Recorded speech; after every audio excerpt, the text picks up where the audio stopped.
Este episodio es presentado por EOS Offices.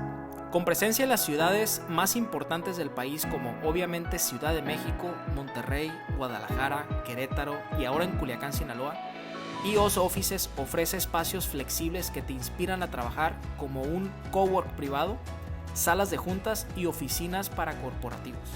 Cada uno de estos espacios están destinados para darte a ti como usuario una serie de experiencias que van más allá de solo trabajar, sino también para generar un sentido de pertenencia dentro de una comunidad empresarial. EOS Offices busca empresarios como tú para enriquecer la comunidad de negocios que se ha formado en México y próximamente en América Latina. Visita las instalaciones, están ubicadas en Plaza Ceiba de Culiacán, Sinaloa, o visita www.iosoffices.com para más información. Bienvenidos todos al episodio número 12 de Ganar Podcast. En esta ocasión me tocó platicar con Yorgo Gotzis. Si lo quieres seguir en redes sociales, lo puedes encontrar en Instagram como @yorgo.gotzis. Yorgo se escribe Georgius. Yorgo es CEO de Veggies from Mexico, una comunidad de productores agrícolas sinaloenses que están respaldados por certificaciones de inocuidad y responsabilidad social, ayudándoles a entrar a mercados norteamericanos y canadienses. Yorgo proviene de una familia de agricultores de raíces griegas, siendo él la cuarta generación involucrada en el negocio de las hortalizas. También es fundador y líder del Club de las 5 de la mañana, una comunidad con más de 200 participantes de diferentes partes de México y Latinoamérica, donde practican hábitos positivos que incluyen levantarse temprano, hacer ejercicio, meditar y entre otras dinámicas. Es licenciado en Economía, egresado del Pomona College en California y ha tomado cursos de liderazgo y en oratoria como el programa de Dale Carnegie. Yorgo y yo platicamos un poco del sector agrícola mexicano, sobre cómo desarrollar hábitos transformacionales y de las decisiones más importantes de la vida de cualquier persona. Espero les guste y los dejo en este episodio con Yorgo Gotzis. Yorgo, bienvenido a Ganar Podcast. Un gusto estar con ustedes, muy honrado, la verdad. Gracias por la invitación. Desde que te contacté, sé que la plática va a estar muy buena, muy variada, muy versátil, de negocios. Ahorita casi empezaba, ¿no? El podcast. Vamos a hablar de desarrollo personal, un poquito de tu historia, el tema de las 5 de la mañana del club. Pero antes de tocar todos esos temas que me apasionan y sé que a ti también, platícame sobre ese viaje de graduación que viajaste a Cuba como un viaje de graduación, pero que te terminaron metiendo a la cárcel. Platícame cómo es la situación. Estamos celebrando el 20 aniversario precisamente hace un mes. Lo celebramos con unos frijoles negros, un cochito cubano. Sí, en el año 2003 me gradué de la universidad y pues tuve la fortuna de tener un viaje de graduación y elegí La Habana, ¿no? Nos fuimos yo y un buen amigo, Miguel Ramos, y bueno, llegando a Cuba nos detuvieron. Decían que mi pasaporte era falso. Nos metieron presos en el centro de detención para extranjeros y bueno, estuvimos un par de días hasta que nos encontraron y afortunadamente pues pudimos salir y nos venimos corriendo de vuelta a México, ¿no? Una experiencia que te estoy dando en un minuto, pero que fue todo un proceso donde estuvieron involucrados la embajada, donde conocimos personas de todo el mundo dentro de la prisión, donde vimos en la televisión hablando del imperialismo yanqui, veíamos en el comedor, ¿no?, de la prisión. Entonces fue una experiencia muy enriquecedora. Y fíjate que lo más importante fue que gracias a esa experiencia yo la escribo, la redacto. Yo pensaba que era muy malo para redactar, pero lo hago, lo comparto con las personas que estuvieron involucradas para que yo pudiera salir y resulta que encuentro que tenía una habilidad, ¿no?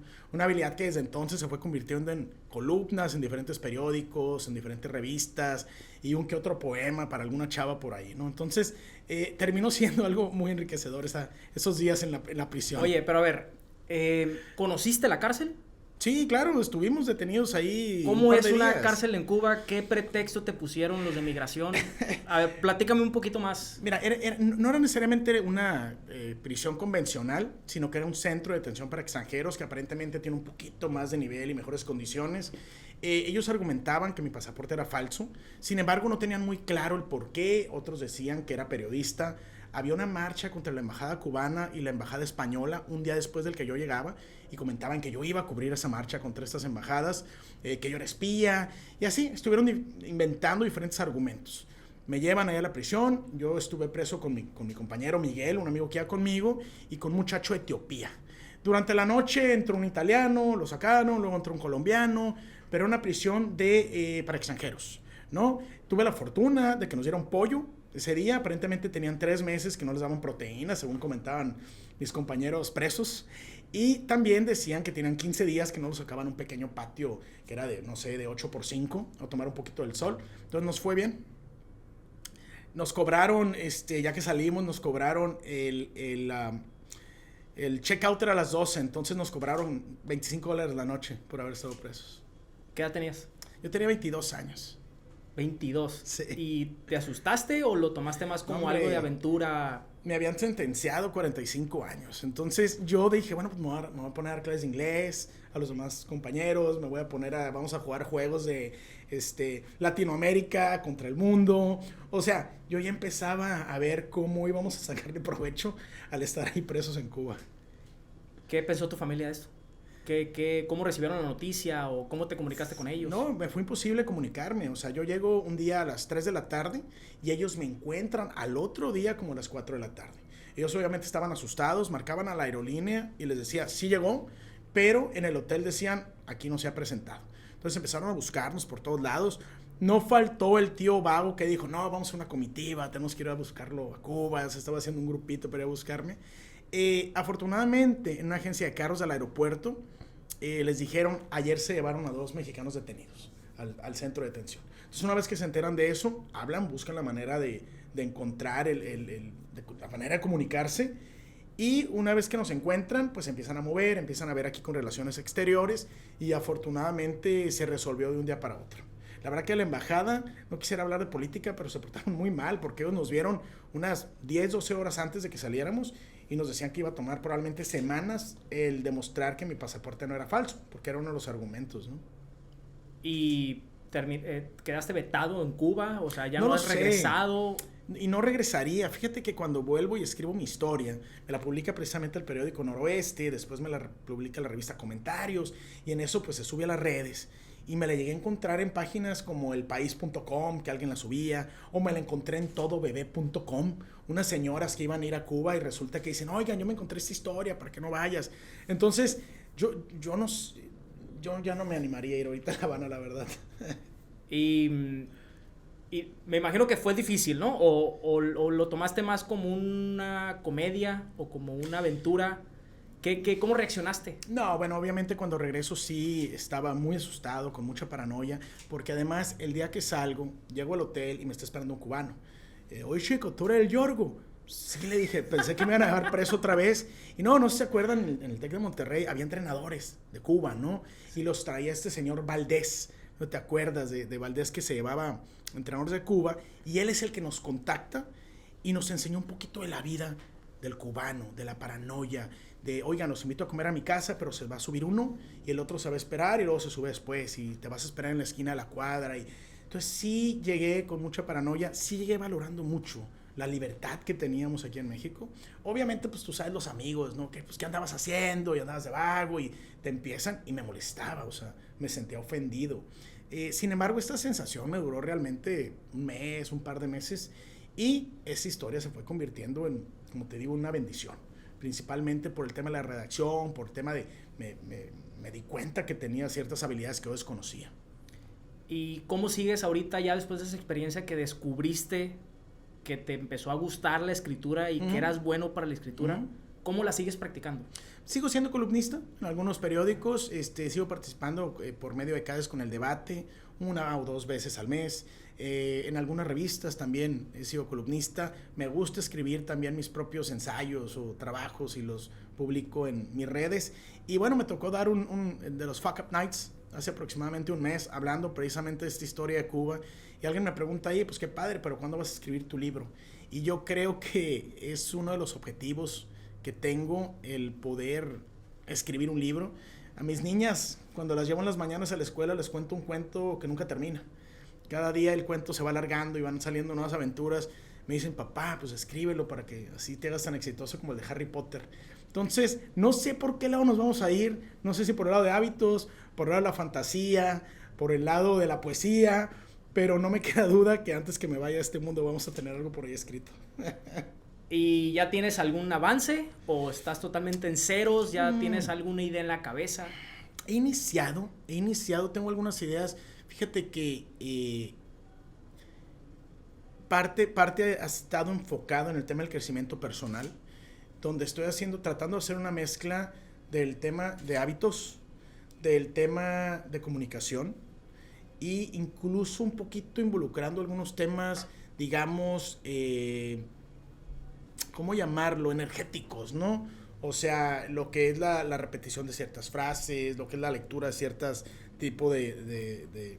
A mí me gusta mucho el judaísmo, por ejemplo. Sé que no vamos a hablar de religión, pero hay cosas que se pueden ir incorporando y no hacerlo tan académico, vaya, ¿no? Sino agarrar todas estas herramientas que he ido adquiriendo y no se adquieren que yo las descubra, ¿no? Obviamente, pues me leo Hábitos Atómicos y me leo Dale Carnegie, Cómo ganar amigos e influir sobre las personas, pero lo interesante está en cómo logramos convertir todas estas herramientas a tu vida personal y cómo lo transmites. O sea, yo creo que la mejor manera de comunicar a alguien a algo es primero usando las mismas palabras a quien se lo estás comunicando, usando ejemplos personales y tratarlos de adaptar a su situación también. Y ahorita que hablemos del Club de las 5 de la mañana, creo yo que me voy a poder desplayar un poquito más al respecto.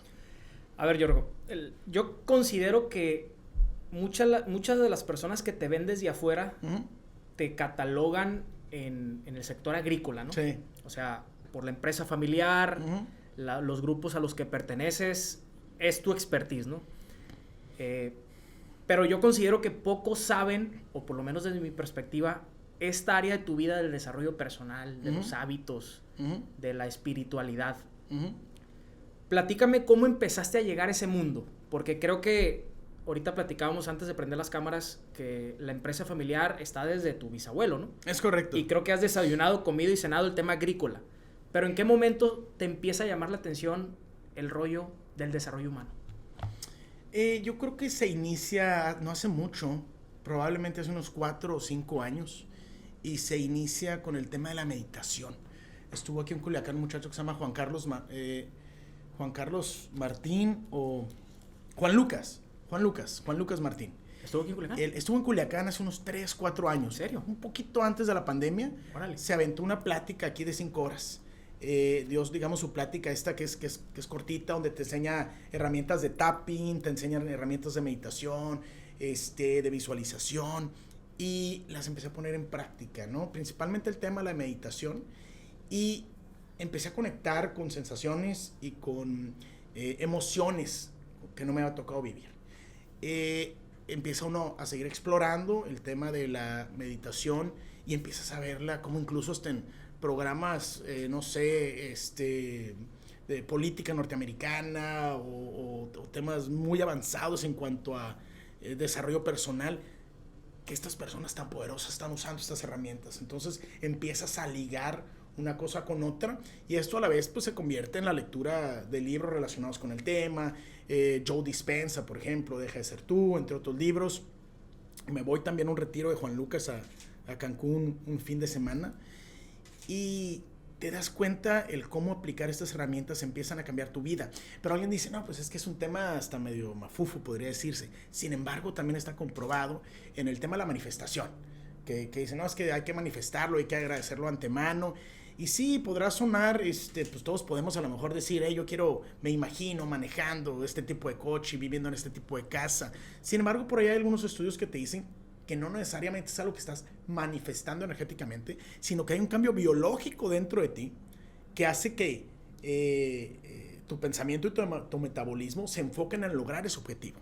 Es decir, no lo logras porque lo imaginaste y porque te viste en el coche, lo logras porque te predispusiste física, emocional y mentalmente para llegar a eso, ¿no?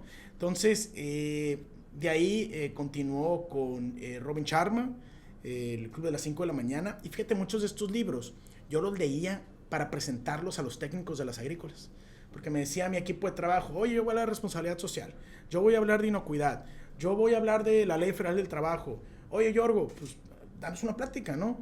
Y yo de pronto agarraba un libro y pues les voy a hablar de este libro, y me lo echaba, Y lo compartía y me decían, oye, qué padre, ¿hace cuánto que pones en práctica esas herramientas? Pues no las he puesto, les dije, pero pues vamos iniciando el lunes, ¿no? Y así inició precisamente el Club de las 5. Pero en el Club de las 5 también aprendo lo que es continué, potencialicé lo que es la meditación, y te vas involucrando con personas que están haciendo este tipo de dinámicas también, que te van compartiendo nuevas herramientas. La contemplación es maravillosa. Contemplación es levantarte a las 5 de la mañana y nada más sentarte a ver las estrellas, y ahí pues usamos el app para ver qué estrellas, cómo se llaman, a cuántos millones de años luz están. De pronto tienes a Júpiter y tienes a Saturno al mismo tiempo en el cielo. Entonces creo que todo eso te da una perspectiva y te da una conciencia sobre ti mismo. He practicado mucho el tema del ego, que no es fácil luchar contra el tema del ego, y por ahí, no sé si lo leí o alguien me lo compartió, pero me dice, la manera más eficiente para poder aprender algo es hacerlo desde la humildad.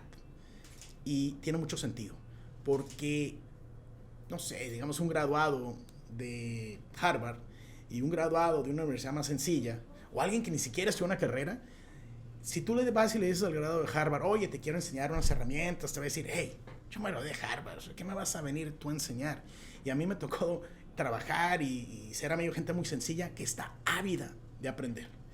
Entonces, cuando el ego está más bajo y cuando tú desde la humildad ves lo que está pasando a tu alrededor, absorbes mucho más y aprendes mucho más.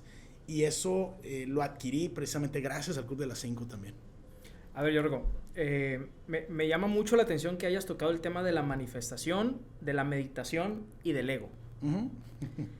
Te voy a compartir algo bien extraño, pero ahorita precisamente a mediodía, antes de comer, según yo, no sé si lo hice bien o lo hice mal, pero me aventé mi primera meditación en mi vida. Órale, súper.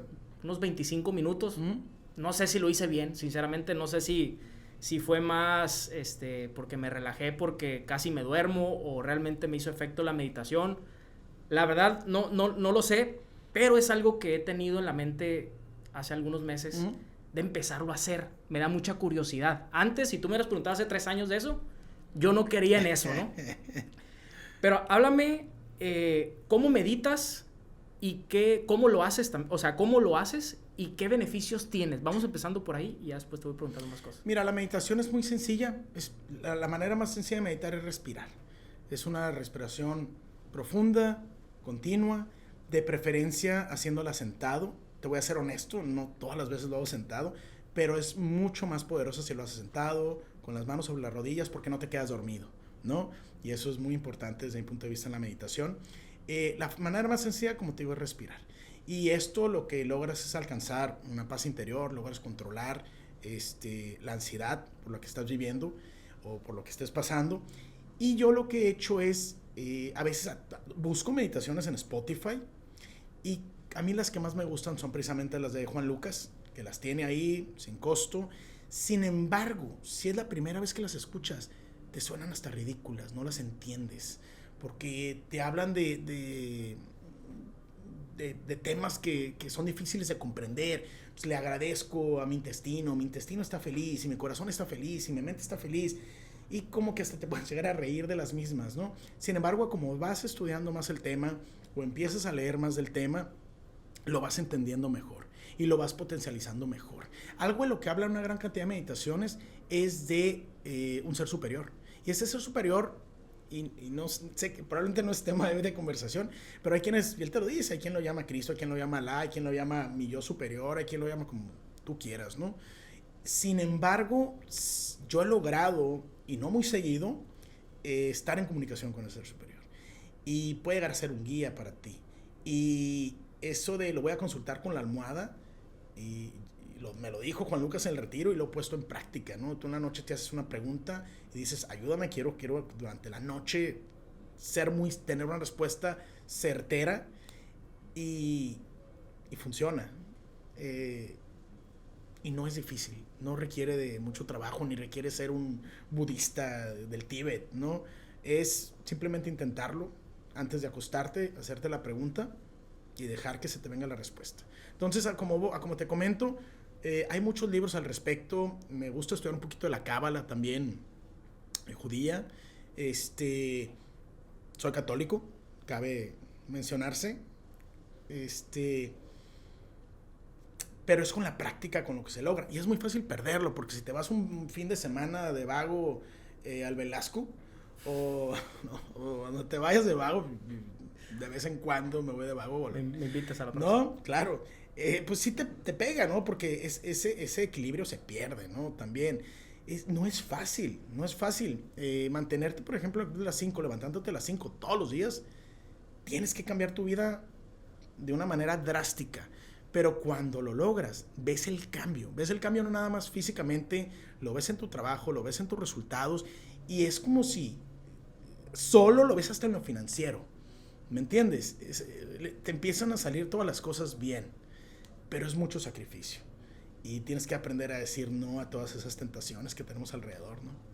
Mira, vas a decir que qué mamón ahorita que te platiqué lo de la meditación. No. Pues, pero tengo algunos meses en este año precisamente que agarré el hábito ya en serio de levantarme a las 5 de la mañana. Okay. De hecho, quiero hacer una queja pública, aprovechando que están aquí los micrófonos, porque te vimos, mi novia y yo, cuando en la plática de TED. Ajá. Que ahorita quiero platicar de eso, el año pasado. Y a los días o al día siguiente, no me acuerdo, mandé un mensaje al Instagram y nunca recibí respuesta, ¿no? Entonces yo estoy solo todos los días a las 5 de la mañana. Pero el punto es que me encanta. O sea, yo sé que no es para todo el mundo levantarse a las 5 de la mañana, probablemente no es para todo el mundo. Pero yo creo que eso para mí ha sido en el top 3 de los hábitos más transformadores en mi vida. Definitivamente. Puedo meter el de las 5 de la mañana, puedo meter el ejercicio, obviamente, y la buena alimentación, ¿no? Claro. Y la lectura, ponle. Claro. Quiero platicar de eso ahora. O sea, platícame cómo diste con ese nuevo hábito y por qué decidiste empezarlo a desarrollar. Como te comento, tenía que dar una plática en Veggies from Mexico para técnicos agrícolas y dije, pues la gente en la agricultura se levanta temprano. Y hay un libro que se llama El Club de las 5, pues vamos a leer ese libro. Literal, lo leí en semana y media, hice mi presentación y todo el mundo muy entusiasmado. Honestamente me considero bueno para comunicar.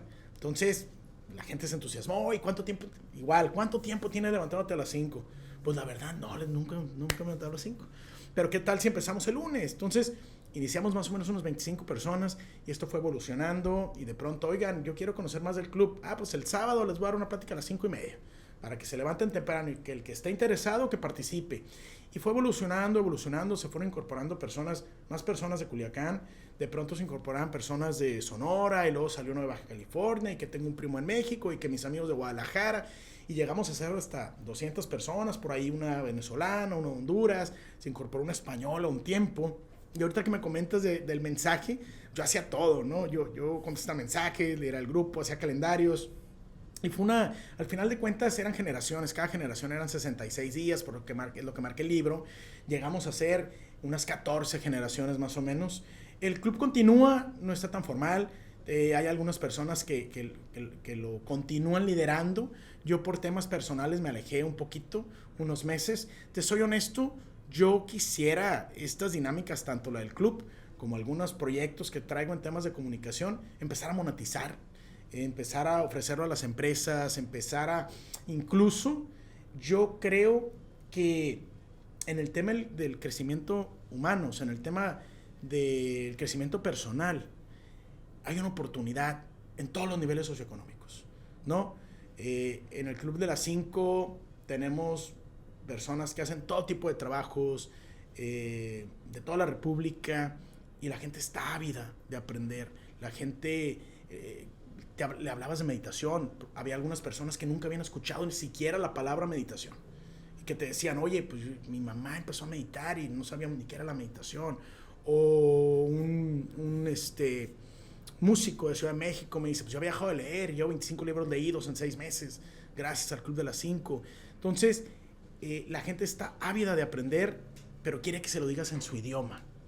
¿Cómo le dices a una persona que probablemente llegó a la primaria o a la secundaria que la lectura es importante, que los hábitos son importantes, que la meditación vale la pena? ¿Qué ejemplos vas a utilizar? Yo creo que hay una oportunidad muy grande de ayudar a la gente a crecer, de ayudar a la gente a que conozca probablemente libros que no hubieran conocido de otra forma, de conocer hábitos de alimentarse mejor, más saludablemente, porque de pronto todos los sábados teníamos una plática.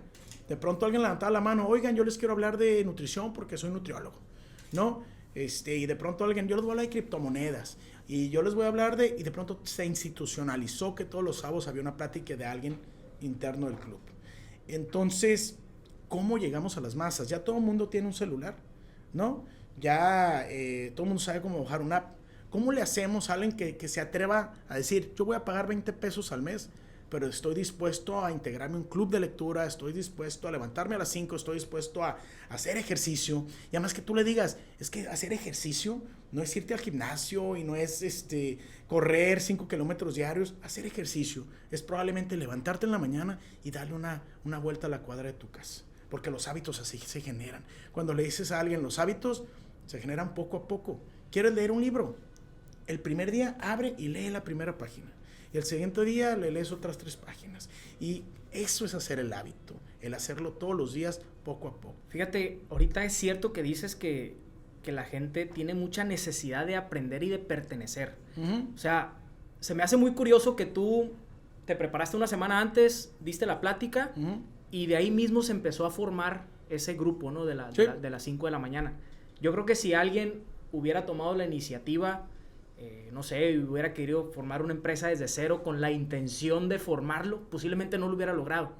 Pero tú de manera genuina, se sumaron esos primeros 20 y fue como una bolita de nieve, ¿no? Es correcto. Tan así que llegaste a dar una plática TEDx. Sí, bueno, fue un sueño hecho realidad. Y que fuera tu tercer intento. Era mi tercer intento. Platícame qué querías hablar en esos 2 primeros intentos y por qué hasta el tercero. Fíjate que yo estas pláticas las conocí por una amiga mía, Margarita Almada, ya hace unos 20 años. TED.com, y me entusiasmaba mucho la idea. Decía, algún día me encantaría estar en un escenario TED, ¿no? Me encuentro con que TEDx Sumaya está aquí en Culiacán, y mi primer año intento entrar hablando lo que hacemos en Base from Mexico, que era una herramienta innovadora porque promovíamos el sector, bla, bla, bla, bla, y me dijeron, no, pues muchas gracias, ¿sabes qué? No entras porque no es promover una empresa, ni es promover este tipo de acciones. Pasa el tiempo, entonces digo, con Cuba voy a entrar, o sea, con mi experiencia de Cuba y como estuve preso, con esta voy a entrar. Y sí, pasé los primeros 2 filtros, pero no, ¿sabes qué? Muchas gracias. Y sí me quedé como que con la espinita del por qué no había continuado. Si era muy buena historia, la contaba de una manera muy amena. Y ya en mi tercer intento, Francisco López Cira me dice, la verdad, había una historia de un preso más interesante que la tuya, ¿no? Otro amigo que había estado también preso, pero más tiempo, no sé, o sea, era una historia más atractiva en circunstancias similares, ¿no? Entonces, fíjate que algo muy interesante en esta última, inicio el proceso con el tema del Club de las 5, voy avanzando, y en la última etapa estoy pasando por un tema personal, emocional, complicado. Quedaba una etapa donde yo tenía que mandar un video, pero andaba enredado con otros temas, ya no lo iba a mandar. Dije, no voy a llegar de todas maneras, seguramente me van a rechazar, ya no lo voy a mandar. Me encuentro con una chava que yo no conocía, y en su local de pintura, ella también estaba participando para TEDx. Y me dice, oye, Yorgo, tú estás en lo de TEDx, ¿verdad? Sí, ando en eso. Le digo, pero no, mira, que los años pasados no llegué, seguramente me van a rechazar, traigo otros temas. Chale, ¿por qué no lo haces? Me dice, vale la pena, es un video. Digo, pues es para mañana, no voy a alcanzar. Háblales que te den chance, que te den un día más, o sea, ya vas muy avanzado. Ándale, sin conocernos. Entonces le digo, está bien, le dije, está bien. Mandé un mensaje, sí, te damos 24 horas. Y me sentí comprometido, ni siquiera conmigo, me sentí comprometido con ella, porque pues me había empujado a hacerlo, había conseguido el espacio, lo hice, y bueno, pues fue una decisión para mí de las más importantes de mi vida, ¿no? Para mí el estar en TED.com, si le pones Bill Gates, te aparece Bill Gates, si le pones George Box, aparece George Box en TED. Digo, no es vanidad, pero se siente bonito, ¿no? Entonces siempre estoy agradecido con ella, y cómo a veces tenemos la oportunidad de influir en los demás con algo muy sencillo, con un pequeño empujoncito como ella lo hizo conmigo. Y te voy a dar otro ejemplo. No sé si conoces a Daniel Borrego. Daniel Borrego es uno de los percusionistas ahí de Casa Trova, chavo muy activo, muy bueno. Y hace unos 15 años, de hecho hace 15 años, me invita a desayunar y me dice, oye, Yorgo, ¿sabes qué? Estoy buscando un apoyo porque quiero hacer un disco y ocupo un préstamo de tanto monto. Le dije, yo también, le dije, pues vamos a quién le pedimos, le digo, no, ahorita no lo tengo para prestártelo, le digo, pero déjame ver, le dije, porque tengo amigos muy echados para adelante, que tienen lana y que les gustan estas historias así de crecimiento personal, de esfuerzo. Y sí, me junté con algunos de estos amigos, agricultores, les presenté a Daniel, una cosa llevó a la otra, terminó haciéndose un mini concierto privado, se hicieron aportaciones y Daniel pues logró irse a España, grabar su disco y ahí también aprendí eso, porque yo le hubiera podido dicho, ¿sabes qué, Daniel? Pues no tengo, cabrón, mucha suerte, mucho éxito, que te vaya muy bien, pero dije, pues no pierdo nada con presentarle a esta persona y que sea de su interés y sucedió. Y no es por presunción, porque te lo conté primero cómo a mí me empujaron, pero a veces el hacer ese pequeño esfuerzo, el dar ese empujoncito, el escuchar un poquito más, el decir una palabra de aliento, el dar ese pequeño préstamo, puede cambiar una vida. Y te estoy hablando de ejemplos muy superfluos probablemente, sin embargo, yo creo que hay situaciones donde literalmente puedes cambiar una vida, ¿no? Y es nada más un poquito de voluntad, un poquito más de escucha, un poquito de bondad, un poquito de empatía. Y hablando de la plática de TED, ¿cómo te preparaste para dar esa plática? Porque se nota, y yo ya sabía que te gusta el tema de hablar en público, sí, la comunicación. Platícame cómo te preparaste, cómo la visualizaste, sí, y qué calificación te pones de tu participación. Mira, yo siempre me considero muy bueno, como te comento, para dar una plática, una presentación. Hay veces en las que leo un poquito antes lo que voy a decir y me la aviento. Hay veces en las que leo los datos y sé que lo voy a hacer bien. Lo he hecho desde cuarto de primaria. La verdad que desde niño tenía esa habilidad. Sin embargo, era TED. No podía fallar en TED. Me compré 2 o 3 libros, uno de ellos... ¿Cuántos? 2 o 3 libros me compré de comunicación. Nos prepararon en TED también. Uno de ellos era cómo dar pláticas TEDx o pláticas TED, ¿no? Muy bueno, de uno de los fundadores de TED. Y practiqué. Yo nunca practicaba para una plática. Yo un día antes la leía y sabía que lo iba a hacer bien, pero en este caso practiqué. Yo creo que me la debía haber aventado de cuando, en las últimas 2 semanas antes del evento, yo creo que le habré hecho unas 25, 30 veces, ¿no? Frente al espejo, antes de dormir me la imaginaba. Todavía ese día, a las 2 de la tarde, como, y le digo a mis hijas, y a Ana María les digo, oigan, y a familia les digo, les voy a dar mi plática, ¿no? Tartamudeaba, fallaba, se me olvidaba una palabra.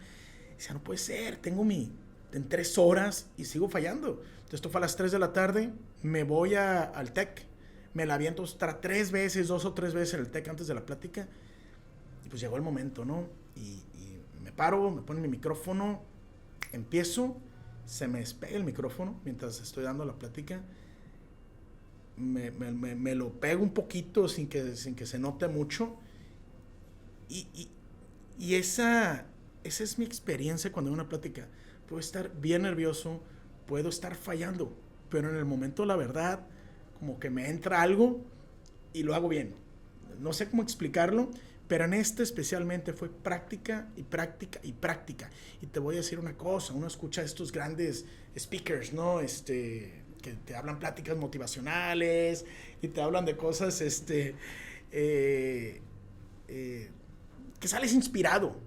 Y dices tú, wow, cuánto entusiasmo, cuánta vida, yo voy a adquirir esos hábitos, yo quiero ser como él, si él puede, yo puedo también. Esta persona lo ha hecho 100 veces y se avienta la misma plática 2, 3 veces por semana, y por eso lo hace tan bien, y por eso entusiasma, y por eso motiva, y por eso cobra tan bien. Y no tienen 10 pláticas diferentes, tienen 2 o 3 nada más, pero están practicando y van incorporando ciertas herramientas, van incorporando ciertos conceptos, pero no varía mucho, y por eso es que lo hacen tan bien. Entonces, en este caso, fue lo que sucedió. ¿Qué calificación me pongo? Híjola, me voy a poner un 9. Me voy a poner un 9 porque siempre se puede mejorar, ¿no? Uno siempre puede perfeccionarse. Pero sí estoy muy contento con lo que se logró en esa ocasión. Me sentí muy, muy motivado porque estaban varios miembros del club. había como unos 20, 30 y estábamos todos abrazados, muy contentos, integraron nuevas personas. Y como te digo, es un tema que dejé, hará unos 3, 4 meses. El grupo sigue, hay varios liderazgos ahí. Hay algunos conductores de radio, por ejemplo, algunos líderes de cámaras empresariales están ahí participando. Pero yo creo que hay que retomarlo, pero retomarlo con un punch, retomarlo con más estructura, retomarlo con alguien que sí conteste el Instagram cuando pregunte información del club, ¿me entiendes? Con estructura, ¿no? Bueno, tú lo estás haciendo aquí con el podcast, ¿no? No lo estás haciendo con un micrófono de estos de iPhone, no, lo estás haciendo de una manera profesional. Yo creo que esto lo podemos hacer de una manera profesional también y potencializarlo tremendamente. ¿Quiénes son de tus speakers favoritos?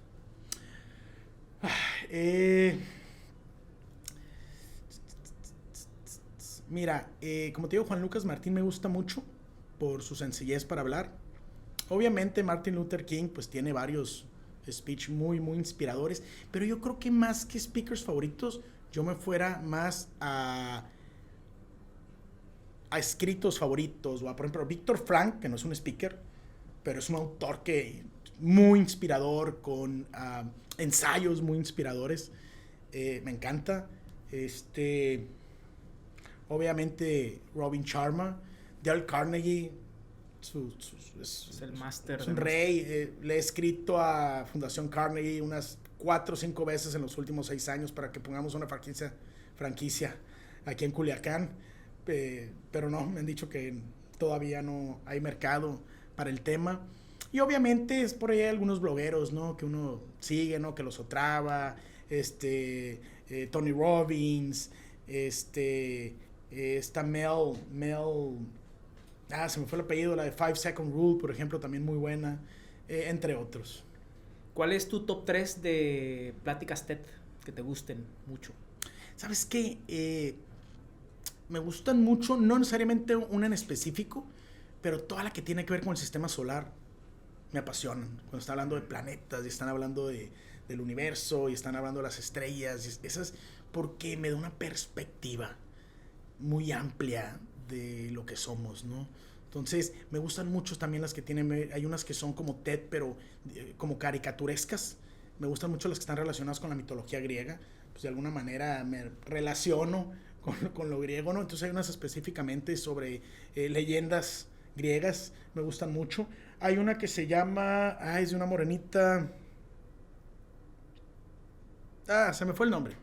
Y es un libro, de hecho, donde nos habla de que todos tenemos un fin en nuestra vida, mas no necesariamente es un objetivo de vida, sino un fin y cómo en nuestro día a día lo vamos alcanzando con hábitos. Se me fue el nombre. Ahí luego, cuando te acuerdas, Sí. me escribes un mensajito para ponerlo en las Sí. notas. Oye, Jorge, hablando de hábitos y disciplina, ¿cómo crees tú que puede una persona empezar a vivir mejor? En todos los ámbitos, en todo el sentido de la palabra. De entrada, yo creo que la lectura es de los más importantes. Yo creo que el incorporar la lectura, y casi no importa de qué.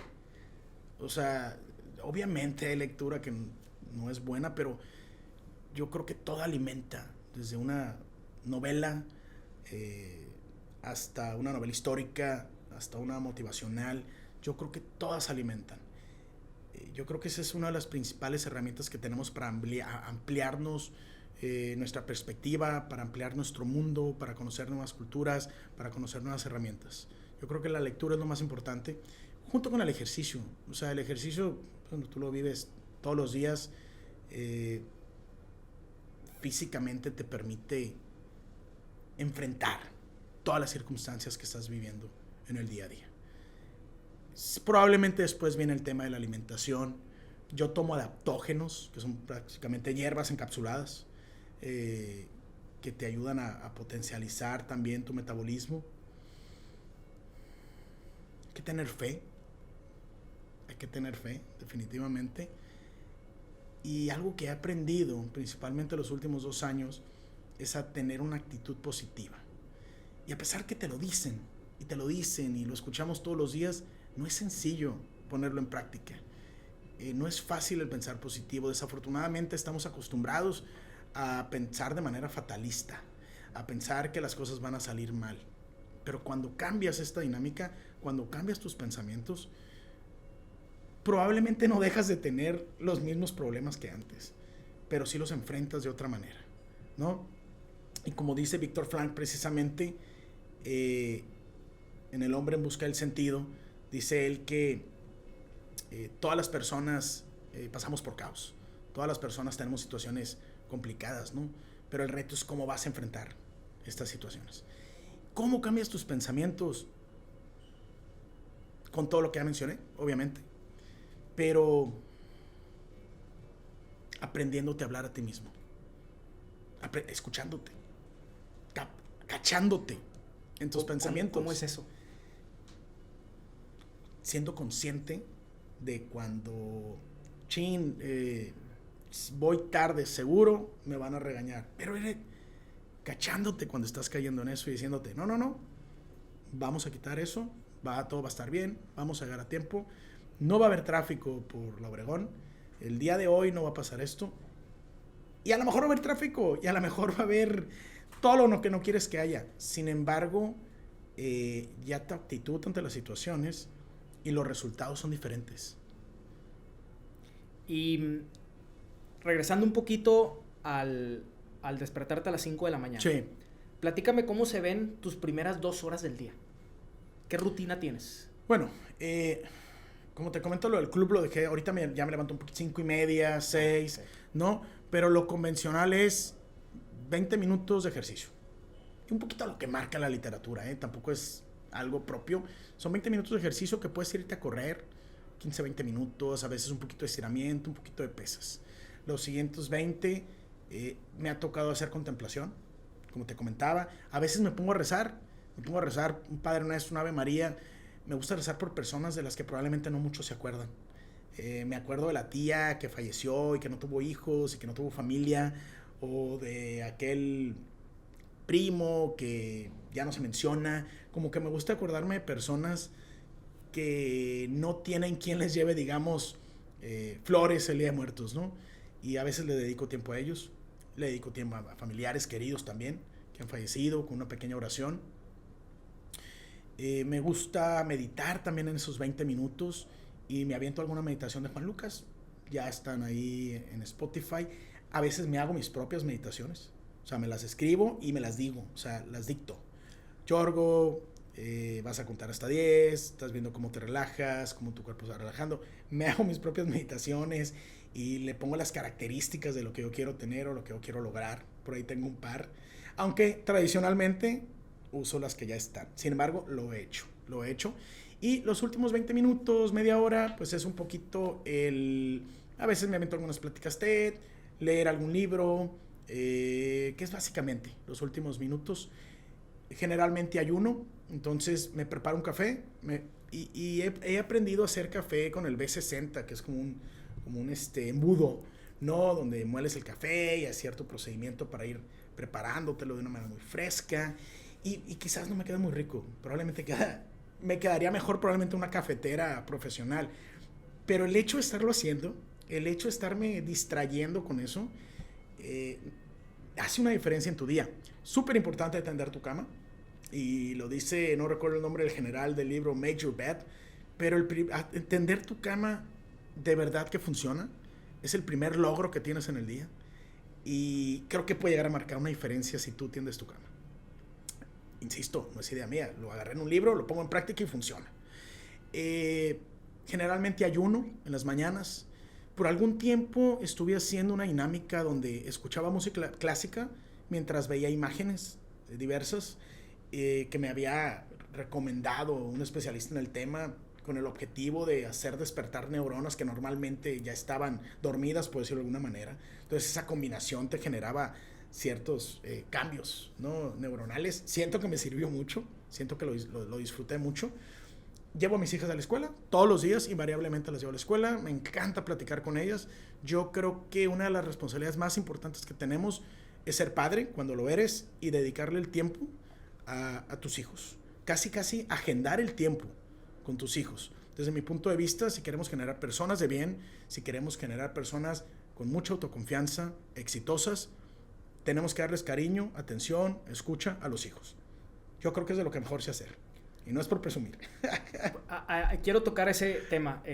Dicen que tú me lo dijiste por ahí en unas letras, que los más grandes líderes, las personas más exitosas, son resultado de tener una buena niñez. Tú eres padre de 3 niñas. Uh-huh. Y antes de ser papá, ¿tú ya te imaginabas cómo ibas a ser, el tipo de papá que ibas a ser o cómo las ibas a educar? Platícame cómo relacionas que los grandes líderes han tenido una muy buena niñez y cómo relacionas el papel que tienes como papá ahorita en estos momentos. Mira, yo creo que si me pidieras un ejemplo de algún gran líder que tuvo buenos papás, probablemente no te pudiera mencionar a alguien. Yo creo que es algo que asumo. Y también hay grandes líderes que no han tenido una niñez muy placentera y que al contrario, ¿no? Gracias a la adversidad han logrado salir adelante y potencializarse. Lo que sí estoy seguro es que cuando hay cariño, hay escucha y hay amor, las probabilidades de que seas un gran líder en lo que tú quieras, no necesariamente líder desde el punto de vista empresarial, ¿no? Pero puede ser un líder desde el punto de vista de cambios sociales o puede ser un líder en cualquier ámbito. Pero no me queda ninguna duda que cuando hay esa atención, ese cariño y ese amor, esas personas a las que se los estás dando van a ser exitosas en sea lo que les toque hacer. Y insisto, me considero un excelente papá y yo sabía que iba a hacerlo a mis 18 años, 20 años. ¿Por qué? No sé. Yo sentía que lo traía y ha sido uno de mis principales logros. Hay quien mide los logros en dinero, hay quien mide logros en la cantidad de empresa que tienes, hay quien mide los logros en la cantidad de reconocimientos, libros, etcétera, etcétera. Yo creo que uno de los logros a veces subestimados es el de ser un buen padre o una buena madre. Y yo creo que es muy, muy importante. No lo digo yo, lo dice la ciencia, lo dicen los psicólogos, lo dicen cientos de libros que están disponibles, ¿no? La escucha activa. Acabo de tomar un curso con, para mí, una de las mejores terapeutas de México, que es Norma Campos, de aquí de Culiacán, donde precisamente practicamos el tema de una escucha atenta. Y te sorprenderías, porque uno dice, es que me está hablando mi hijo de este tema. Yo le voy a contar cuando yo pasé por eso. Hijo, yo pasé por eso, te entiendo. Y uno cree que está haciendo las cosas bien. Y realmente lo que uno está haciendo es poner una barrera de comunicación. Entonces aprendes que estamos muy errados en lo que creemos que es una escucha atenta, ¿no? Entonces lo empiezas a poner en práctica y básicamente una escucha atenta es obviamente lo que todos conocemos. Escuchas, sigue hablando, pero es empujarlo a que la persona siga expresando sus sentimientos. Es siendo empático, es para llegar a un fin. Y eso lo puedes aplicar no solamente con tus hijos, pero lo puedes aplicar en una reunión de negocios, lo puedes aplicar con tu pareja, lo puedes aplicar en muchas partes, ¿no? Entonces, cuando tú logras eso, reduces la ansiedad de la persona con la que estás platicando y le generas a esta persona importancia. Esta persona se siente importante porque fuiste capaz de entenderla. Entonces, yo creo que esa es una responsabilidad que tenemos con los niños, con nuestros hijos. Darle la importancia a lo que nos quieren decir. Y estoy seguro que se convierten en niños seguros de sí mismos. O sea, y eso es muy importante. Fíjate que escuché en un podcast no hace mucho que el éxito es llegar a tu vejez y que tus hijos sigan queriendo pasar tiempo contigo. Esa frase me gustó mucho, fíjate. Y ahorita mencionaste algo que te encanta estar con tus niñas, que las amas, que las apapachas, pero ¿dónde está ese equilibrio entre darles todo el amor del mundo, uh-huh, pero el no... el no consentirlas tanto, o sea... creo que son cosas diferentes. No sé si lo dije bien, pero sí me captaste, ¿verdad? Okay. Yo creo que son cosas diferentes. Yo creo que el amor no tiene límites. Lo que sí tiene límites es el que cumplan con sus responsabilidades. A eso me refería. ¿No? A eso Al contrario, yo creo que hay que ser disciplinados en lo que se tiene que ser disciplinados. Recoge tu ropa, tiende tu cama, estás gritando muy fuerte, por favor, trata de no hacer cochinero en la mesa, va a haber consecuencias. Si no haces esto, va a haber consecuencias y se tienen que cumplir con estas consecuencias. He de confesar que sí soy consentidor, pero también creo que he podido transmitirles esta disciplina a las niñas, ¿no? Y generalmente uno lo ve cuando las invitan a comer a algún lado o conviven con algún tío que te dicen, oye, qué educada, se portó muy linda, qué buena conversación, no tuvo miedo a hablar y nos habló de estas anécdotas que tuvieron en casa, a veces hasta imprudentes, ¿no? Los comentarios muy íntimos que platican ahí las niñas, ¿no? Con los papás, o sea, de que, mi papá el otro día hizo tal o tal, y, ¿no? ¿Me entiendes? Entonces, cuando ves que están bien, cuando tienen una conversación, cuando no le tienen miedo al hablar, quiere decir que estás haciendo pues, un trabajo más o menos regular, ¿no? Pero definitivamente la disciplina es importante. Yo creo también que hay que saber elegir las batallas con tus hijos, ¿no? A veces el ceder un poquito es más beneficioso que el querer ser muy estricto. El no regañar en público, el encontrar el momento para decir las cosas, son la base de la sociedad. ¿Qué patrones viviste tú en tu infancia o en tu adolescencia de tus padres hacia ti que no quisieras replicar con tus hijas? Yo no soy papá, yo no soy padre de familia, ¿no? Quiero aclarar eso, yo no soy padre. Pero yo creo que pues a nadie le enseña, ¿no? O sea, creo yo que como padre, yo en su momento voy a cometer errores, ¿no? Sí. Ahorita ya tú siendo padre de familia, ¿qué detectaste en aquellos años que has decidido cambiarlo para mejorar ahorita con tus hijas? Mira, primero te comento que por más que trabajemos y leamos todos los libros del mundo y les demos todo el amor y hagamos todo lo que tengamos que hacer, siento yo que siempre va a haber algo que reclamar. Siempre va a haber un recuerdo de aquel día que te pedí pizza y no me la diste y me puse muy triste y nunca lo voy a olvidar. Yo creo que siempre va a haber eso. Es imposible que no lo haya, ¿no? Pero bueno, una vez dicho esto, yo tuve un papá extremadamente generoso.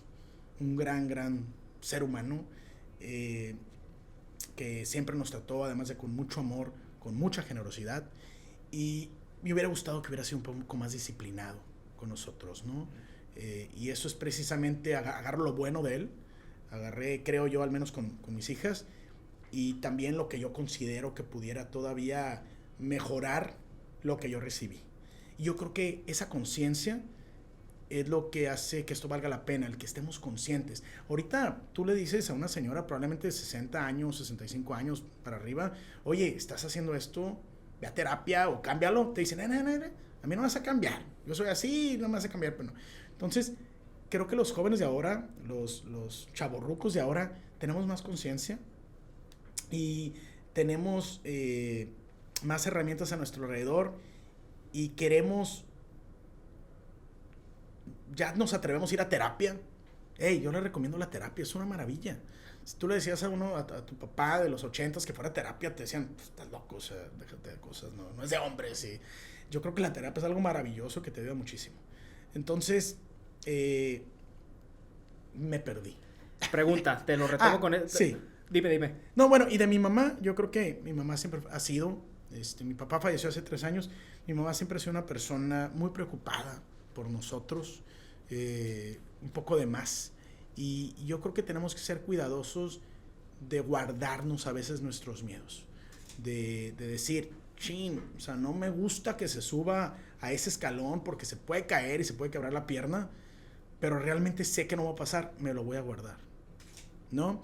Y yo creo que eso he aprendido, ¿no? Que probablemente mi mamá no se guardó muchas de estas cosas. Y bueno, gracias a ella salí de la cárcel en Cuba. Entonces también tiene su lado bueno, porque ella fue la que hizo las llamadas y me encontró, ¿verdad? Ese sexto sentido. No, ese sexto sentido. Sin embargo, creo que podemos limitarnos. Limitémonos a transmitir esos miedos, esos temores, para dar un poquito más de libertad. Dices que te consideras un muy buen padre. Sí. Pero creo que siempre hay oportunidad de mejora. ¿Qué consideras tú que pudieras para ser mejor? Hablando del tema de la disciplina, creo que pudiera haber más disciplina. Yo creo que pudiera influir más en sus hábitos, por ejemplo, deportivos o de alimentación. Yo creo que pudiera mejorar el comer menos chucherías, no consentirlas tanto en ese tipo de detalles.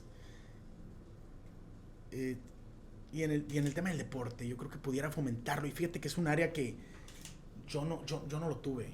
Yo jugaba en el equipo de tercera fuerza, ni era equipo ya de básquetbol de la escuela, ¿no? Y de pronto jugábamos básquet entre los amigos después de ver el All-Star Game, ¿no? De la NBA, pero nunca fue algo que tuve dentro de mí, el ejercicio.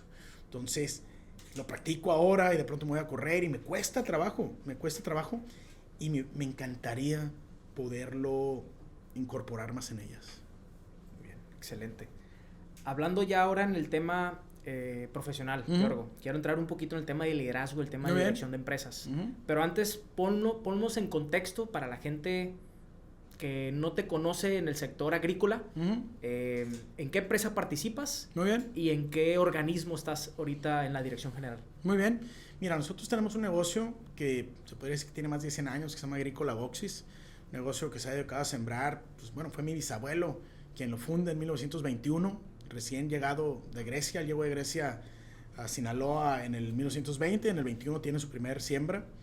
Y en este negocio pues hemos sembrado de todo: tomates, pimientos, pepinos, papas, jalapeños. Fuimos pioneros en la siembra de calabaza cabocha, que es una calabaza dura para el mercado japonés en los 80s. Hemos sembrado maíz, hemos dejado de sembrar años, hemos sembrado en diferentes regiones, hemos experimentado con muchos productos y actualmente podríamos decir, como director adjunto. Y actualmente nos dedicamos básicamente a lo que es dar servicios de maquilas para diferentes empresas dentro del sector, por un cambio estratégico que se está haciendo. No descartamos volver de manera activa. Creemos que la agricultura, horticultura es un negocio de mucho riesgo, donde se tienen que dar tiros de precisión. ¿No? ¿A qué me refiero con tiros de precisión? Bueno, si vas a sembrar tomate, asegúrate que tengas una venta asegurada, con cierto número de contratos, que te deben aminorar alguna pérdida. Ya no el tener nada más producción en Sinaloa es suficiente. A veces tienes que tener en otras regiones de la República, como muchos horticultores sinaloenses lo hacen, para que cierres el ciclo y para que logres generar una mayor relación con los supermercados, por ejemplo, ¿no? Entonces, bueno, estamos ahí apoyando. Sin embargo, una de mis principales responsabilidades es en una comunidad que se llama Veggies from Mexico. Veggies from Mexico es un organismo que busca asegurarse que los productores del estado de Sinaloa cumplan con todos los estándares de inocuidad y de responsabilidad social que exigen los mercados internacionales, principalmente en Norteamérica, que es a donde vamos. Y bueno, hay decenas de certificados que se encargan de esto. Pero ¿qué sucede con una certificación?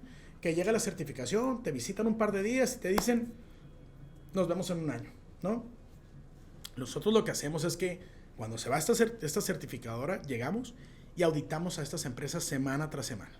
Les auditamos los albergues, les auditamos sus campos agrícolas, les auditamos sus empaques. Si los tienen en diferentes partes de Sinaloa, vamos a las diferentes partes de Sinaloa. Y si encontramos incumplimientos, los sacamos de esta comunidad de Veggies from Mexico. Es decir, para poder entrar, necesitas tener certificados de muy, muy alto nivel. Necesitas cumplir con estas auditorías semanales para poder pertenecer. Y una vez que perteneces, tenemos un brazo de marketing que lo usamos en Estados Unidos y Canadá por medio de redes sociales, por medio de participación en media especializada del sector agrícola, por medio de participación en eventos, donde promovemos a los productores de esta comunidad. Le decimos al comprador, no solamente estás comprando producto certificado, pero estás comprando producto auditado de manera semanal, donde te damos no 100% de seguridad, porque el 100% de la seguridad es imposible en la inocuidad, pero sí te damos una mucho mayor certeza que este tomate, este pimiento y este pepino de Sinaloa es de lo más seguro que vas a poder encontrar en el mercado. Y el objetivo no nada más es vender mejor, siempre queremos vender pues, $1 más que los demás, pero también el vender más. También que cuando los mercados estén, digamos, un poquito saturados, digan, mira, en este mercado saturado, yo quiero comprar esta comunidad, ¿no? Y darle movimiento al producto de esta comunidad. Entonces son dos objetivos, el mover más y el vender mejor. Y esa labor la hemos estado haciendo ya por 4 años. Tenemos un consejo muy sólido en Veggies from Mexico que tiene mucha experiencia dentro de la horticultura sinaloense. Y lo más importante es que cualquier empresa que pertenezca a alguna de las asociaciones de Culiacán o de Los Mochis puede pertenecer a esta comunidad. Y si no tiene el cómo, también nosotros los llevamos de la mano para que logren entrar. Dices que la empresa familiar tiene más de 100 años, ¿no? Que lo empezó bisabuelo, sí. Y está como hasta la cuarta generación, ¿no? Yo soy cuarta generación. Cuarta generación. ¿Cómo llegaste de la empresa familiar a Veggies for México? O sea, cuéntame un poquito más el historial de Veggies for México. Uh-huh. y por qué decidiste entrar ahí. Mira, Veggies for México originalmente se llamaba Eleven Rivers, que sigue siendo el nombre, digamos, legal del organismo. Eleven Rivers, pues por los 11 ríos que tenemos en Sinaloa, y surge en 2009, porque en 2009 se da un problema de salmonela en el mes de mayo, donde Estados Unidos dice, hay salmonela y es en tomate, se cierran las fronteras para el tomate de México. Nosotros estábamos en los últimos meses de exportación como estado y pues sí nos afectó, perdimos como un mes y medio de haber podido exportar tomate a Estados Unidos, pues se perdieron los productores varios millones de dólares. Afectó también a los productores de Baja California que apenas iban a entrar, imagínate, con tomate nuevo. Y al final de cuentas, después de una investigación, descubren que no era ni siquiera un tomate, que venía de un chile picoso de otra región de México, el problema de la salmonela. Pero ya había afectado gravemente a nuestros productores. Estos se juntan y dicen, ¿cómo le hacemos para decirle al consumidor, para gritarle al sector que nosotros siempre estamos en cumplimiento y que tenemos altos estándares de inocuidad? Pues vamos a crear nuestra propia marca, nuestro propio sello que nos identifique. Se crea así la marca, que luego fue un certificado que se llamaba Eleven Rivers. Sin embargo, el comprador norteamericano decía, está muy bien, está muy padre, tiene mucho respaldo, eran más de 550 criterios, pero yo quiero que me des el certificado Primus Labs, o yo quiero que me des Global Gap, o yo quiero que me des SMETA, que es más actual, o quiero que me des HACCP. Entonces, fue evolucionando hasta que dejó de ser un certificado para convertirse en un distintivo respaldado por lo que nos pide el comprador. Y esto tiene aproximadamente 4 años. Entonces, ya tenemos más de 10 años como organismo promoviendo a los productores de Sinaloa, promoviendo sus buenas prácticas, pero aproximadamente 4 años que ya lo hacemos bajo una herramienta de marketing más poderosa. Y nuestra fuente de inspiración fue Avocados from Mexico. Avocados from Mexico pues es una de las marcas más importantes en Estados Unidos de alimentos frescos, pertenece a los productores, empacadores y distribuidores de aguacate y tienen un presupuesto maravilloso de 80 y tantos millones de dólares. Irónicamente, este presupuesto se logra no por voluntad de ellos, sino por un marketing order. Es decir, el gobierno norteamericano les dijo, ¿quieres entrar a Estados Unidos con aguacate? Bienvenido, pero por cada kilo que exportes me vas a dar cierto número de centavos para investigación sobre los beneficios del aguacate y para promover el consumo. Porque si no lo hacemos, vas a invadir mi mercado y mis productores de California me los vas a hacer pedazos. Entonces, está obligado el productor mexicano, pero también el peruano y también el californiano en invertir en investigación, desarrollo y marketing al consumo de aguacate. Fuimos a sus oficinas en Dallas, maravilloso lo que están haciendo. Tenían a Thalía hablando de los avocados en México y fue nuestra fuente de inspiración. ¿Cómo es tu día a día asistiendo a la dirección general del negocio familiar? Uh-huh. Que lo partes a la mitad de tu día, ¿no? La mitad de tu día el negocio familiar y la otra mitad en este organismo. ¿Cómo se ve tu día y qué tipo de decisiones tomas? ¿Cuál es tu rol? Mira, la mayor parte del tiempo, que es prácticamente toda la mañana y parte de la tarde, estoy en la dirección de Veggies for México. Y ahí yo creo que la primera responsabilidad se inicia precisamente en estos tiempos, donde tenemos que definir cuáles van a ser los criterios que vamos a estar evaluando para el próximo año nuestros agricultores. Muchos de ellos los conocemos, vienen los certificados. Pero para darte un ejemplo real, este año queremos empezar a evaluar temas de sustentabilidad. Actualmente el comprador no le exige al productor mexicano o sinaloense que cumpla con estándares de sustentabilidad. Manejo de ruido, algunos temas relacionados con manejos de aguas, algunos temas que todavía no son parte de sus exigencias. Sin embargo, nosotros sabemos que van a estar ahí pronto, sabemos que es tendencia, entonces ya este año queremos empezar a auditarlos, aunque no afecte sus resultados, pero sí que estén conscientes de lo que viene y que se vayan preparando. Entonces, actualmente estamos trabajando en ese sentido. ¿Y cómo lo hacemos? Estamos buscando a los mejores, a los que más conozcan del tema, para que nos capaciten, para que nos preparen, para que preparen al equipo, para que nos auditen y a nosotros también y nos ayuden a ver cuáles van a ser estos criterios. Estamos hablando también con grandes empresas como Copper, como todas las certificadoras, NSF, Primus, para que nos den también webinars, pláticas. Estamos buscando también preparar a nuestro equipo interno. Entonces, gran parte del día, ahorita en estos momentos, es hacer estas llamadas, es coordinar tiempos, coordinar horas. GS1, que es el órgano en tema de trazabilidad más importante del mundo, por ejemplo, estamos en conversaciones con ellos, también nos van a dar una capacitación en tema de trazabilidad. Y es encontrar primero qué necesidades tienen los productores y buscarles una solución a esas necesidades, ¿no? Actualmente son 12 empresas de Sinaloa, miembros de la comunidad, pero representan aproximadamente el 35% de la exportación del estado, ¿no?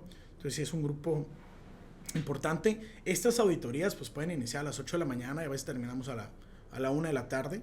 Se están visitando, como te digo, prácticamente todos los días. Entonces sí tenemos nuestras reuniones para ver cómo vamos contra presupuesto. Esto lo hacemos pues cada 15 días más o menos, ¿no? Planeamos con anticipación algunas campañas de marketing, si se van a llevar a cabo o no. Todas las semanas tenemos una reunión con nuestra empresa de marketing donde definimos cuáles van a ser algunas de las estrategias, nuevas ideas. Por ejemplo, ahorita que viene el tema de lo que es la diversidad, ¿no? Les digo yo, pues vamos poniendo un tomate grandote con uno chiquito y vamos poniendo un pepino americano con un pepino persa, ¿no? Y no importa si eres grande, chico, si eres más colorado o eres un pimiento amarillo, todos sabemos igual, todos somos nutritivos, ¿no? Entonces, constantemente en la parte del marketing estamos buscando formas de innovar. Estamos en constante comunicación también con asociaciones agrícolas de Estados Unidos para que buscar promover lo que hacemos al menor costo posible. Yo creo que ese es un reto también, ¿no? Por ejemplo, muchas de estas capacitaciones que nos van a dar en agosto y septiembre se han conseguido sin costo, ¿no? Y es parte de esa negociación en el día a día con estas empresas o con estos expositores, ¿no? Oye, pues ayúdame con los viáticos y a mí me gusta mucho. Yo nunca le cierro las puertas a nadie. Yo creo que siempre hay un área de oportunidad de ganar. Si se acerca, por ejemplo, un proveedor de fibra de coco, nosotros no compramos ni vendemos nada. No podemos hacerlo, ni recomendamos a nadie. Pero yo le digo al productor de fibra de coco, oye, ¿qué te parece si me escribes una historia? ¿De dónde viene la fibra de coco? ¿Cómo surgió la idea de que se podía sembrar en fibra de coco? Eso es algo muy interesante. Entonces hacen su investigación y resulta que en Roma en tal año se cayó un coco y cayó una semilla y creció y se le ocurrió la idea a alguien. Entonces nos escriben estas notas, los publicamos en nuestro boletín y al final dicen, bueno, pues nosotros somos la empresa Coco México, ¿no? Por decir algo, ¿no? Entonces, ¿con qué objetivo? Que también el productor aprenda algo nuevo y que ellos por ahí también mencionen un poquito lo que hacen. Y es lo que hacemos también con este tema de capacitaciones. Y como te comento, empieza la temporada ya más activa en el mes de noviembre y diciembre con las visitas, las auditorías. De pronto te encuentras faltas, ¿no? Con las que hay que trabajar y hay que a veces hablar con el técnico, a veces hay que hablar con el dueño. Hay mucha discreción en lo que hacemos, hay acuerdos de confidencialidad y eso también nos ha permitido a nosotros potencializar nuestro trabajo, ¿no? Te voy a ser honesto, estas dos empresas están con un alto cumplimiento. Realmente no nos encontramos con mayores problemas, pero sí es una mejora continua. Por ejemplo, vamos a una empresa y resulta que en el área de, no sé, de caldos sobrantes, que es donde se tiran, por ejemplo, ahí algunos productos que ya se usaron, hay una pequeña fuga. Bueno, nosotros lo identificamos y te dicen, no, es que yo voy antier, no nos habíamos dado cuenta. Entonces, siempre es una mejora continua y las empresas están muy contentas. Se sienten muy tranquilas de saber que estamos nosotros ahí para respaldarlos. ¿Y no planean llevar este organismo fuera de Sinaloa? Siempre es un tema, queremos hacerlo y el primer paso va hay un consejo que es quien determina esto y lo que está en pláticas es llevar esto primero con los productores de Sinaloa que están en otras regiones. Es decir, si tenemos a un productor ya que estamos auditando, con el que estamos trabajando y tiene una operación en Jalisco o tiene una operación en Tamaulipas, hay quien la tiene en San Luis Potosí, ese va a ser el primer paso. Sin embargo, Basis from Mexico es un organismo que pertenece a la CADES, o sea, que pertenece a los productores de Sinaloa. Por lo mismo, pues lo hemos mantenido local. Es un trabajo que ha costado muchísimo. O sea, Sinaloa es líder, no necesariamente un líder ya en volumen ni en valor, pero sí es un líder moral en lo que es exportación de hortalizas en México. Fue el primero, fue el único por décadas Con la aparición de la agricultura protegida esto cambió radicalmente. De pronto empezamos a hacer producción en Sonora, en varias partes, de los 31 estados probablemente en 27 hay invernaderos y mayasombras, ¿no? Entonces, de tomate se deben estar exportando a México unos 2.700 millones de dólares, de eso Sinaloa exporta 500. O sea, estamos hablando de un 20%, un poquito menos del 20%. Pero si te vas 15 años atrás, probablemente teníamos el 80% de la exportación, ¿no? Entonces, somos un líder moral. La experiencia, las grandes batallas en tema de dumping con Florida. Tenemos una demanda de dumping que ahorita está pasando por una situación crítica porque los productores de Florida han decidido de salirse un acuerdo que teníamos. Esto fue hace 15 días. Entonces vienen cosas interesantes en los próximos días. Vamos a ver en qué resulta. Pero esas batallas fueron de productores de Sinaloa hace 25, 27 años en temas de inocuidad, en temas de responsabilidad social. Pues Sinaloa siempre fue el brazo fuerte mexicano para sacar adelante al sector hortícola.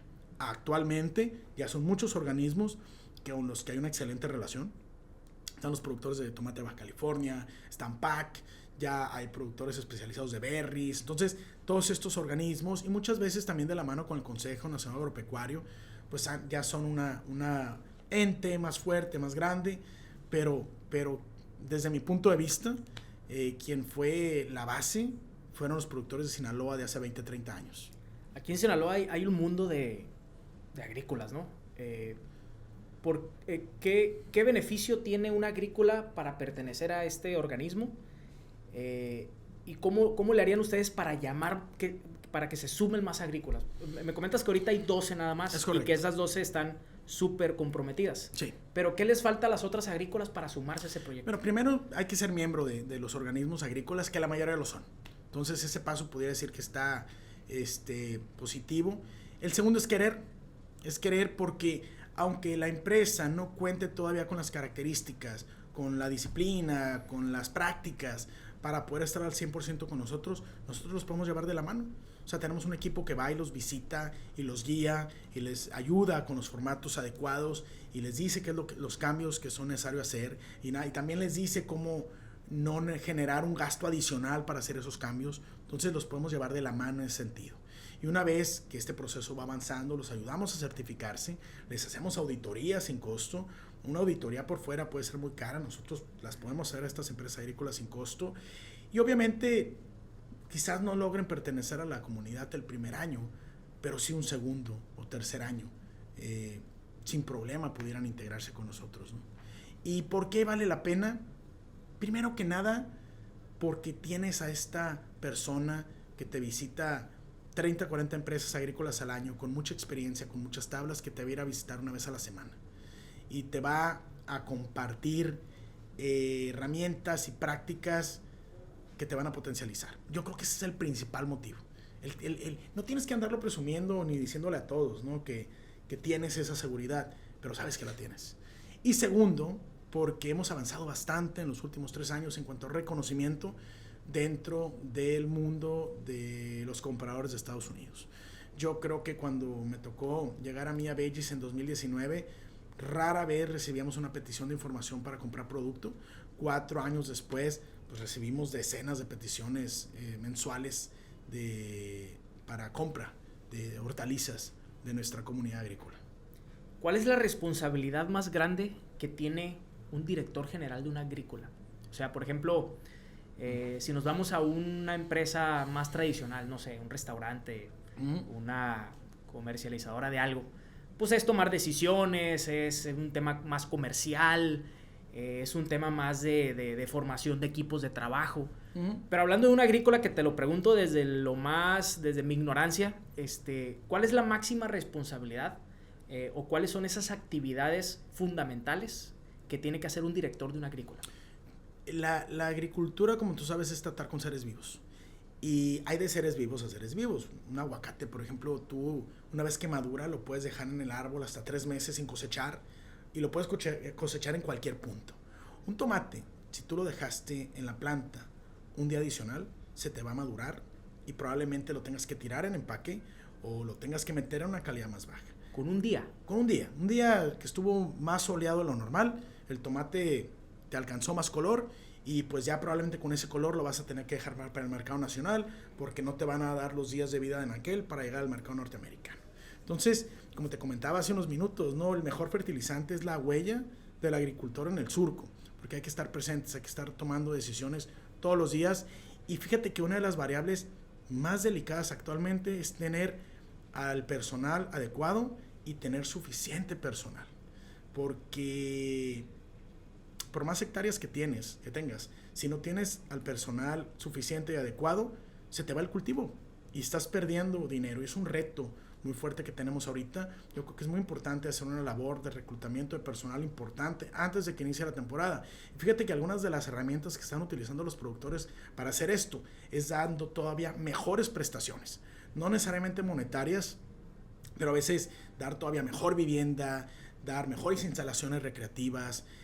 Por ahí hay una empresa que da puntos, ¿no? Si llegaste a la agrícola en tal fecha, te da 5 puntos. Si ese día te levantaste más temprano y hiciste un buen hábito, te da 3 puntos. Y tú canjeas puntos por premios y por una moto, por llaveros, por todo tipo de cosas, ¿no? Entonces se han vuelto muy creativos los productores para tratar de retener este personal. Y esto es obviamente cumpliendo con todas las prestaciones que marca la ley, ¿no? Entonces yo creo que es muy importante dentro de las decisiones de un agricultor estar consciente y contar con el personal suficiente para hacer la labor día a día. Yo creo que es muy importante saber cuáles van a ser los rendimientos esperados y estar calculándolos de manera constante, porque es la información que tú vas a estar compartiendo con tu vendedor y en base a la cual van a tomar decisiones de cuánto contratar, saber cuándo viene más volumen para hacer promociones, etcétera, etcétera, ¿no? Yo creo que, y obviamente, como en cualquier negocio, pero especialmente en el tema de los costos. ¿Decido fertilizar el día de hoy o no? Los mercados, estoy en el mes de marzo. Los mercados han sido pésimos toda la temporada. Puede que en marzo el mercado suba, o en abril incluso. ¿Le doy o no le doy de comer a mi planta? Si le doy de comer, me voy a gastar otros $300 por hectárea a la semana, o $400 por hectárea, y probablemente la próxima semana el mercado va a seguir deprimido. Y la próxima semana, ¿le doy o no le doy de comer? Pero ya no le voy a dar de comer, he perdido mucha lana.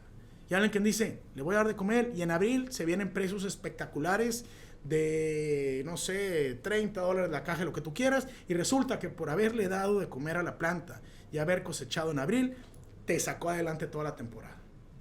Entonces, son decisiones delicadas, necesitas contar con el flujo importante para tomar estas decisiones. Conozco empresas que tienen como política llegar hasta el final.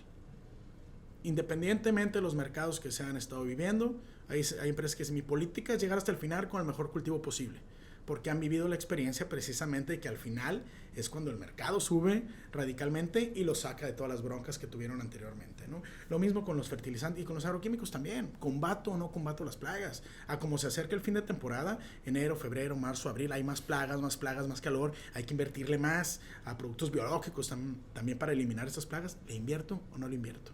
Entonces el tema del costo es muy importante y se tiene que estar viendo prácticamente a diario, ¿no? ¿Qué es lo que más disfrutas de tu chamba ahorita? Dentro de Veggies from Mexico, yo creo que el poder conocer tantas herramientas de los mejores productores de Sinaloa, porque uno creería que son similares y te das cuenta que cada quien tiene sus estilos, cada quien tiene sus maneras de ver las cosas, cada quien tiene sus estrategias, y el poder alimentarte de todas estas herramientas te permite compartirlo. No sé si me voy a entender. Como te decía yo hace ratito, nuestro equipo pues no son graduados de Harvard ni tienen especializaciones en biotecnología, pero sí tienen una experiencia tremenda en cuanto a las diferentes prácticas de lo que estamos viendo. Y me gusta mucho a mí el poder alimentarme de todas estas herramientas, ¿no? Porque te da una perspectiva más amplia, te permite tomar mejores decisiones, te permite dar mejores recomendaciones. Obviamente, con todo el respeto y confidencialidad, no vamos a compartir algo que vaya a afectar a alguien, pero si sabemos que el cerrar la puerta un poquito más te va a evitar un problema de inocuidad. Le decimos, oye, cierra un poquito más la puerta, porque hemos visto que te ayuda un poquito más con la inocuidad. No sé si me voy a entender. Por supuesto. Veo que eres alguien bien inquieto. O sea, estás en el tema agrícola, has estado en las cámaras, has estado en asociaciones, te has paseado por todo el mundo. Por ejemplo, si el día de mañana se acabara el sector agrícola, o que tú decidieras, ¿sabes qué? Ya no quiero estar en el sector agrícola. ¿Qué tipo de negocio emprenderías o profesionalmente hablando, a qué te dedicaras si no fuera el sector agrícola? Mira, me encanta la academia. He dado clases en el TEC de Monterrey varias veces, en otras instituciones. Me encanta la academia y yo creo que me enfocaría precisamente a buscar la manera de lo que te comentaba hace rato, ¿no? En temas de comunicación, enseñar a la gente a comunicarse mejor. Creo yo que está muy trillado el cómo poner tus manos, el qué partes de tu cuerpo tocar, el cómo usar tu voz. Y yo creo que tenemos que ser más prácticos en tema de comunicación. Entonces me dedicara a enseñar a la gente a comunicarse de una mejor forma, enseñarles el poder de la comunicación. Yo creo que también sería una universidad o una escuela donde tuviéramos también herramientas relacionadas con la meditación, herramientas relacionadas con la lectura rápida, herramientas relacionadas con la neurolingüística, o sea, todo eso que no nos enseñan en la escuela, finanzas personales, el cómo negociar. O sea, existen cursos especializados de negociación. Yo no sé por qué en las escuelas no nos enseñan todas estas herramientas prácticas. Sí me gustaría enfocarme al tema de herramientas prácticas para enfrentar la vida, ¿no? Yorgo, ya para cerrar este episodio, ¿traes algún proyecto en los próximos años? No sé si traes algún proyecto personal o profesional. O sea, más bien la pregunta va en cómo te ves tú de 2 a 3 años. ¿Qué viene para ti próximamente? Vamos a seguir potencializando el tema del sector agro. Vamos a ir empujando a Veggies from Mexico. Todavía nos queda mucho por hacer. Tenemos que concretar todavía más y mejores ventas. Tenemos que integrar a más productores también, como bien hemos mencionado. Yo en lo personal, en esos pequeños espacios libres, si pudiera decirte con qué sueño, es con esa aplicación de 15, 20 pesos mensuales, donde podamos nosotros compartir herramientas para la gente que menos tiene, para la gente que más añora crecer intelectualmente, que más añora crecer físicamente, donde tengamos a expertos de todos los temas hablando su idioma y de una manera práctica ayudándolos a crecer. Ahorita mencionaste muchos libros, mencionaste el de El hombre en busca de sentido, que ese me lo acaban de regalar hace como 2 días. Mi favorito. Lo voy a empezar a leer. Mencionaste todos los de Robin Sharma. ¿Qué otros libros recomiendas? Dime tus 3 libros favoritos adicionales a estos que ya acabas de mencionar. Bueno, está el de 5 Second Rule de Mel Robbins. Se me había olvidado el nombre, ¿no? Tiene un podcast, ¿no? Tiene un podcast, sí. Y tiene por ahí muy buenas redes. Está el de Tiende tu cama. Está el de Tráguese ese sapo, ¿no? También, muy buenos. De Brian Tracy, ¿no? De Brian Tracy, está en mi lista. Sí. Y obviamente Hábitos Atómicos, pues es un clásico, ¿no? De James Clear. De James Clear. Me gusta todo tipo de literatura. Si nos fuéramos, me gusta la novela histórica. También está el libro maravilloso de Bob Iger. Muy bueno. Ex CEO y de nuevo CEO de Disney, ¿no? De lecciones de liderazgo. No lo he leído, está en mi lista, fíjate. Muy, muy bueno, porque sabes que es un liderazgo basado en la humildad, ¿no? Es un liderazgo basado en la bondad. Muy, muy bueno. Está también el de Philip Knight, pues la historia de Nike. Mi marca favorita. Muy bonito libro. No sé si sabías, pero los primeros tenis Nike se maquilaron aquí en Guadalajara, ¿no? Entonces, y sabes que te encuentras ahí también con una historia personal, porque su hijo fallece joven buceando, su único hijo. Entonces, te da también perspectivas en cuanto a una persona exitosa en todos los sentidos, que se codea con Michael Jordan, que tiene toda la lana del mundo, pero pierde a su hijo, ¿no? Entonces, también te da un sentido de perspectiva a lo que es la vida, este libro de Philip Knight. Y bueno, ya te vas a los de Sapiens, un poquito más filosóficos. Bueno, uno de mis libros favoritos es El Conde de Montecristo, que ya es más novela histórica. la Casa de los Espíritus, pero en tema empresarial pues son los que ya mencionamos. Ok. Yorgo, pues te agradezco mucho que me hayas aceptado la invitación. Te mandé el mensaje, inmediatamente aceptaste. Y créeme, desde que inicié el proyecto tengo como un año con el proyecto, pero lo empecé a echar a andar en enero. Cuando empecé a soltar lluvias de ideas del concepto y obviamente ahí incluía una lista de invitados. Tú estuviste en esa primera lista, y la neta te quiero agradecer por este reencuentro de hace como 10 años que nos conocimos. Muchísimas gracias. No sé si quieres agregar algo. Si la gente te quiere contactar, ¿en dónde te puede...? Pueden hacerlo en mi correo personal, g.boxis@gmail.com. Mi celular, 6671-949512, a sus órdenes.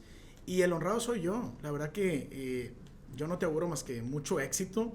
Creo que tienes todas las características, la voz, todo para que esto siga prosperando, y pues me voy a sentir muy honrado cuando estés entrevistando por ahí a Bob Iger aquí en tu podcast. Voy a decir, yo estuve ahí, así como tengo las pláticas TED, que yo aparezco en TED, yo voy a decir, yo estuve en ese podcast. Muchas gracias. No, gracias a ti y nos vemos en el siguiente episodio.